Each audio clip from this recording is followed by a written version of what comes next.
بسم اللہ الرحمن الرحیم۔ السلام علیکم دوستو۔ پاکستان کے اندر اس وقت الیکشن کے حوالے سے گفتگو ہر موڑ پر، ہر گلی چوراہے پر ہو رہی ہے، تو میں چاہ رہا تھا اس حوالے سے کچھ ضروری باتیں آپ کے سامنے رکھوں۔ دوستو، ووٹ کے بارے میں اسلام کیا کہتا ہے اور ووٹ کی اسلام میں کیا حیثیت ہے؟ بہت ساری باتیں اس حوالے سے منسوب ہیں۔ لوگ الیکشن کے سیزن میں کہتے ہیں کہ ووٹ نہ دینے والا گنہگار ہوتا ہے، ووٹ دینا فرض ہے، اور کل قیامت کے دن پوچھا جائے گا اس حوالے سے کہ آپ نے ووٹ کیوں نہیں دیا۔ اور ناظرین کرام، اہم بات یہ ہے کہ ہمارے ووٹ کا حقدار کون ہے اور اس حوالے سے پاکستان کا آئین کیا کہتا ہے۔ آج ان سوالات کے جوابات آپ کے سامنے رکھتا ہوں۔ ناظرین کرام، ابھی تک اگر آپ نے ہمارا چینل سبسکرائب نہیں کیا تو چینل کو سبسکرائب کریں، بیل آئیکن کو پریس کریں، ویڈیو اچھی لگے تو لائک کر کے شیئر بھی کر دیجیے گا۔ تو دوستو، سب سے پہلے ہم یہ جاننے کی کوشش کرتے ہیں کہ ووٹ کی اسلام میں کیا حیثیت ہے۔ کیا جو موجودہ سسٹم ہے ووٹ کا، قرون اولیٰ کے اندر یا حضور علیہ السلام یا صحابہ کرام کے ادوار مبارکہ میں بھی ایسا سسٹم موجود تھا؟ تو اس کا جواب ہے، جو آج کا نظام ہے وہ اسلام کے اندر اس کی کوئی حیثیت نہیں ہے۔ ون مین ون ووٹ کی جو پالیسی ہے یہ اسلام کے اگینسٹ ہے۔ جمہوریت کے اندر ووٹ دینا اسلام کے اندر جو خلافت کا سسٹم تھا اس میں بیعت کی مانند ہے، یعنی کہ اسلام میں خلافت کے اندر جو بیعت ہوا کرتی تھی، جمہوریت کے اندر اس کو ووٹ کی شکل کے اندر پیش کیا گیا ہے۔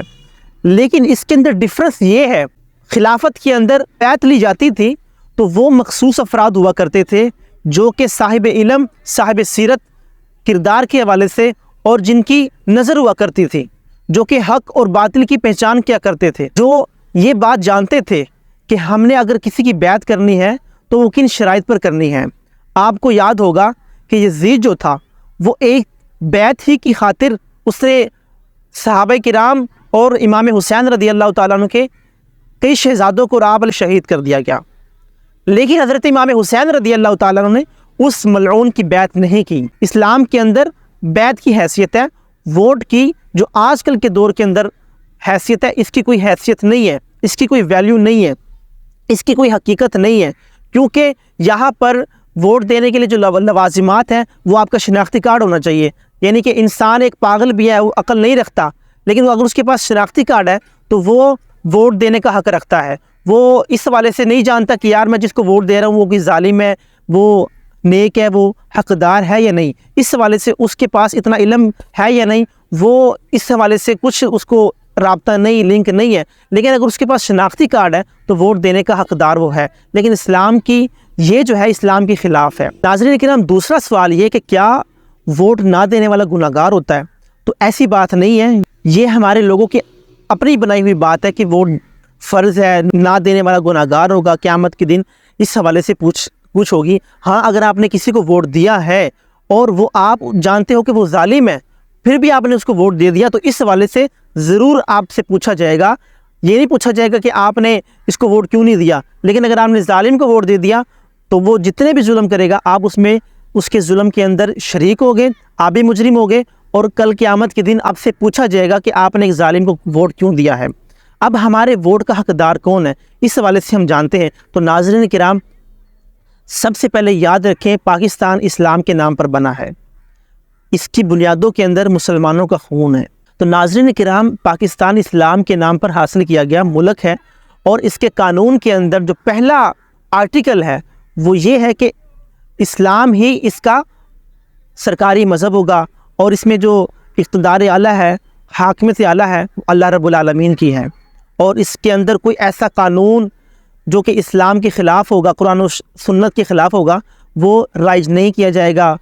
تو ناظرین کرام، جو مسلمان ہوگا، صحیح العقیدہ ہوگا، اور جو قرآن و سنت پر، اسلام پر عمل کرنے والا ہوگا، اور اسلام کو اس وقت جو درپیش مسائل ہیں اس سے نکالنے والا ہوگا، فیس کرنے والا ہوگا، جو اسلام پر عمل کرنے والا ہوگا، قرآن و سنت پر عمل کرنے والا ہوگا، اور سب سے بڑی بات جو اس وقت اسلام کو فتنوں سے گھیرا ہوا ہے، جیسے کہ قادیانیوں کا فتنہ ہے، اور جو اس وقت سوشل میڈیا پر اور ویسے بھی ناموس رسالت اور ناموس صحابہ اور اہل بیت اولیاء کرام کے خلاف جو باتیں کی جاتی ہیں ان کا سدباب کرنے والا ہو، قرآن پر عمل کرنے والا ہو، سنت پر عمل کرنے والا ہو، جو ان کی پابندی کرنے والا ہوگا، ہمارے ووٹ کا حقدار وہ ہے۔